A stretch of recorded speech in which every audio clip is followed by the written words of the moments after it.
It's good to be with you. If you'll pull up in your content, the contents, go to the contents page of your manual and also the agenda. And if you just look at the two of those, my only point there is they track each other. So you really don't need to take notes, but feel free to. Most of what we'll be doing is being able to guide you through the manual, because if you use the manual, you'll be able, everything is there for you to be able to do what you need to do with the process. That's very intentional. I know when I go to a conference and trying to take notes like crazy and wondering if I've got the stuff that's really essential to be able to pull off what's being taught, I don't like that. I usually can't take notes that fast. So the manual is your friend, and we're here to introduce a process that's going to help you to help churches be ready for that next pastor. Now, I don't know if you've ever heard that phrase, anything worth doing is worth doing what? Well. I was in a session with a coworker at Lifeway many years ago, and just in the midst of that, he said, anything worth doing is worth doing badly. And being Henry Webb, I raised my hand. I said, well, that's not the way I heard it. And he kind of laughed at me, as people sometimes do when I try to correct them.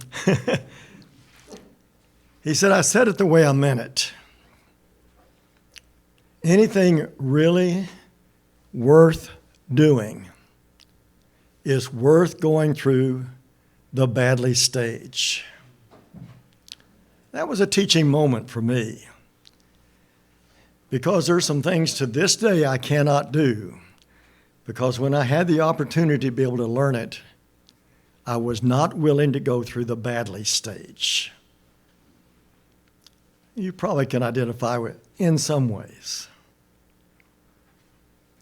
The point I'm making here is, the first time you walk through that process, it will seem awkward. But anything we do the first time seems awkward. So use the process. I don't know, somebody was saying, it says, don't tweak the process and then say it won't work. Use the process.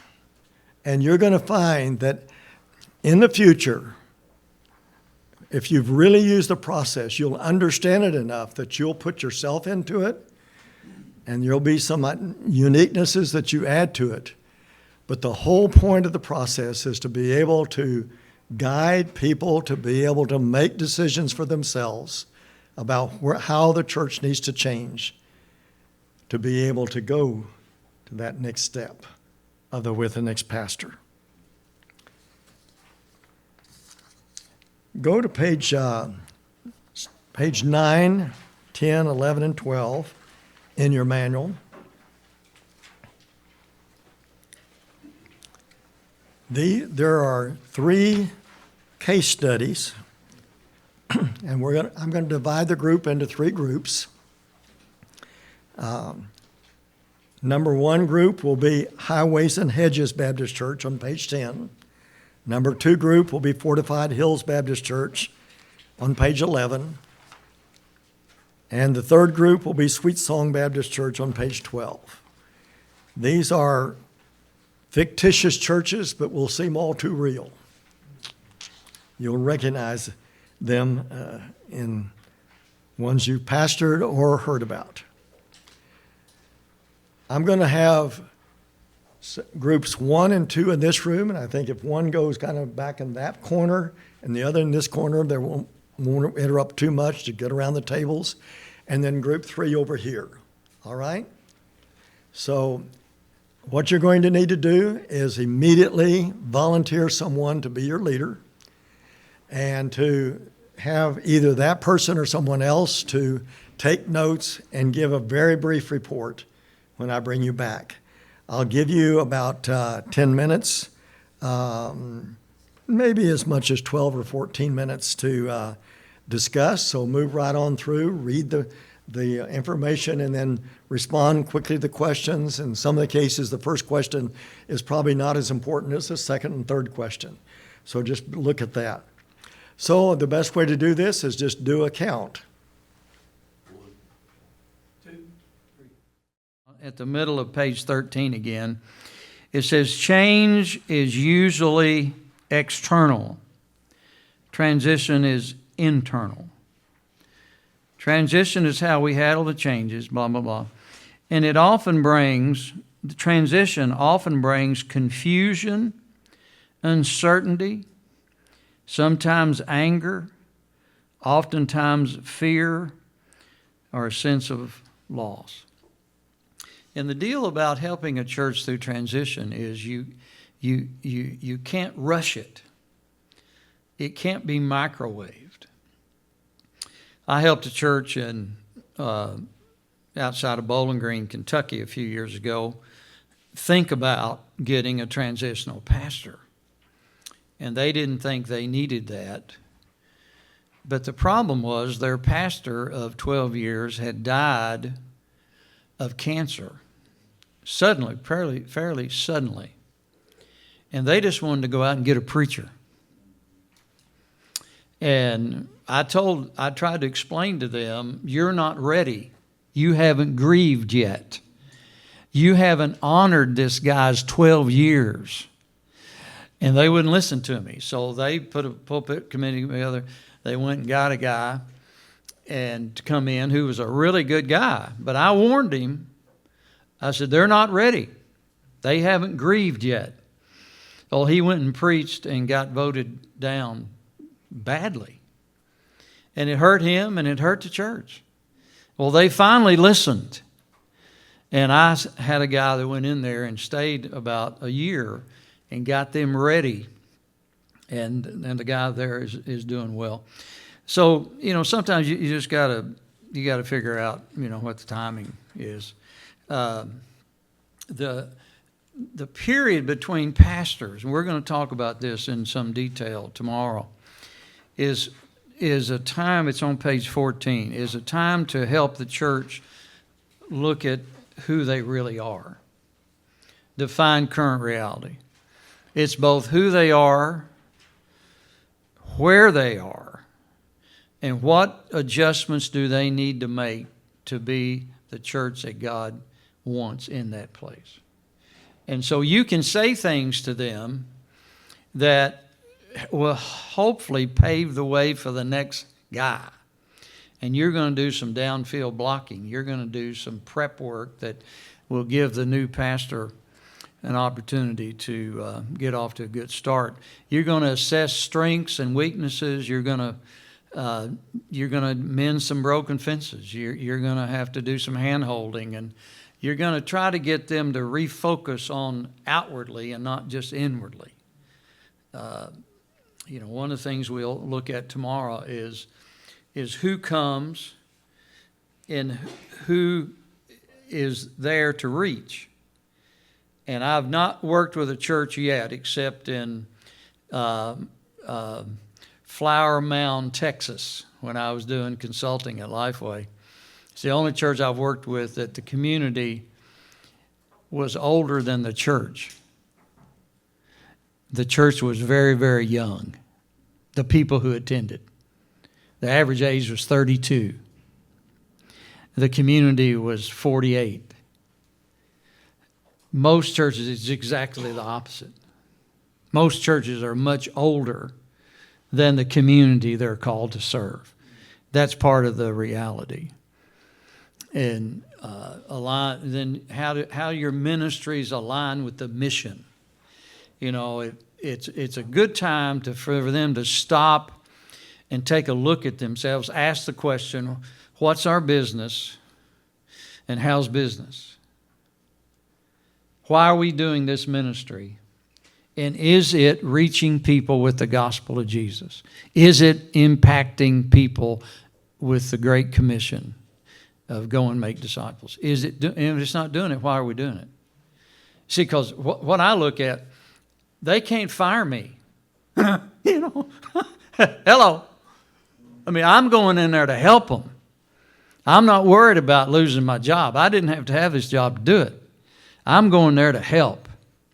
And I tell them over and over again, I didn't come to stay, I came to leave, but before I leave, I'm going to help you get ready for the next guy, whether you like it or not. I'm not going there to make them happy. I'm going there to make them healthy. And there's a big difference. And so you're there to help revitalize. And you know, you should be convinced that this process will help them. Does that make sense? If you're not convinced, they're not going to be convinced. And then you want to bathe everything you're doing. You want to undergird that with prayer. You know, and we'll talk more about that as we go along. Part of what you're trying to do then, if you look on page 15, is you're trying to get to the unspoken needs or the unknown needs. It's like an iceberg. There are things on the surface. If you were to ask them what needs to happen, I'm telling you, most church members have no idea. They really don't know.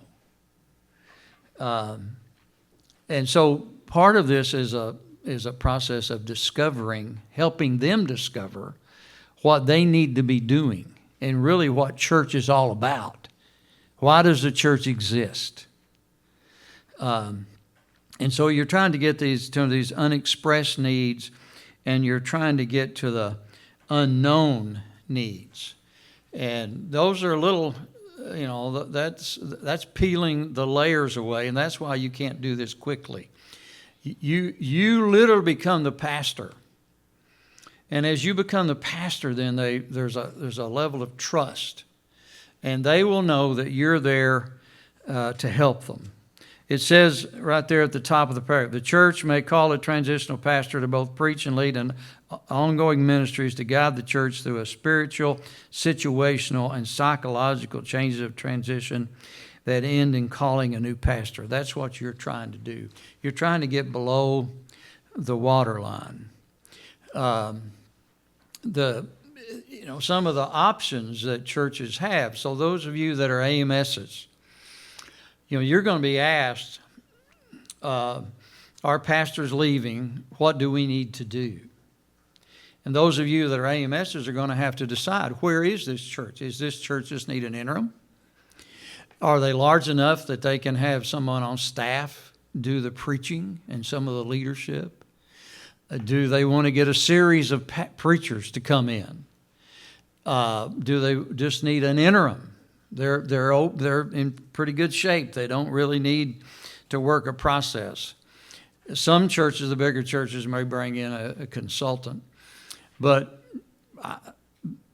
what this is about is you understanding this process and being able to have an intelligent, informed conversation with a church, either as the AMS or as the person that they may engage, to articulate what the process is and how it would benefit them.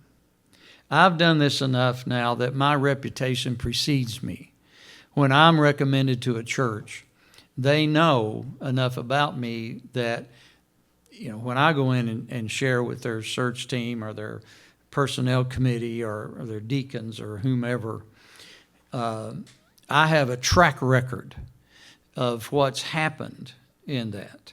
And I can dip out of that well. Some of you are just learning this, but you can dip out of the well of where you have served and how you helped a church, brother from Texas, 17 years. The church obviously changed over time. And you changed over time. What you've learned there, you dip out of that well. Brother, or have you been a AMS? So, you can, you've been a pastor, but you understand it's a helping a church, because not every church is ready for this. Does that make sense? So you want them to have a good experience, and you want the transitional pastor to have a good experience. And there are some objectives, if you'll look on page 16, and we want to leave the church better then we found it. And all of this really has to do with the process that we're going to share with you the next couple of days. So, any questions? Anybody got a question? Anybody? What's the difference between a transitional pastor and an intentional interim?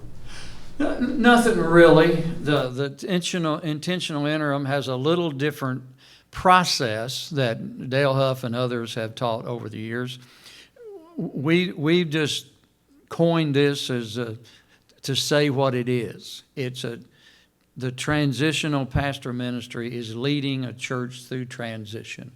It is an intentional process, but they're not an interim. You go there as a pastor.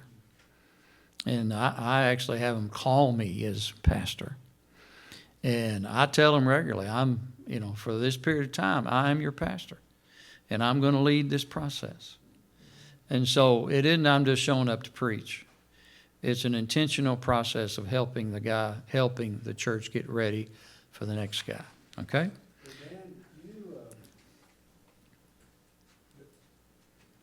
are you the pastor 24/7? No. I we'll talk about that. But I have a covenant of relationship with them of what I will do and what, it's limited. I'm part-time. Yeah. I'm there, 1 or 2 days a week, but I'm working behind the scenes. The key to all this is the transition team that we'll talk to you about. That's one of the keys. And then laying out the process of here's what we're going to do the first 3 months, here's the next 3 months, here's and so we're following a process. But I'm there to give guidance to the process as well as leading and loving on the people. Okay? Brother, Yeah. man, you mentioned the option of Yeah. of each week a different preacher. Well, that's terrible. Thank you. That's all I needed to hear That's you a say. terrible option. Okay, But I there agree. are- How do you? Oh, it's awful. Oh, that's probably the worst thing they could do. 100%. But that is what some churches do. We're just going to have different people come preach every week. Well, that's I won't say useless, but it's not very. If I would not want to follow. I would not want to come in as pastor if that's what the church had done. I agree 100%. Yeah, because they had fried preacher every week. Filleted preacher, dipped preacher. Thanks, Dan. You're going to enjoy listening to Dan through each of the sessions coming up. Appreciate Dan so very much. On page 17 continues that transitional period, but here we're beginning to lead through the transitional training, specifically during the first couple of months.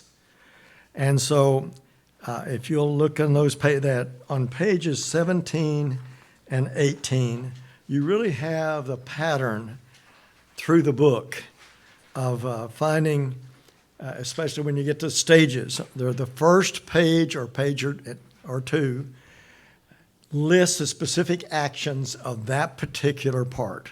This is like pre-stage 1.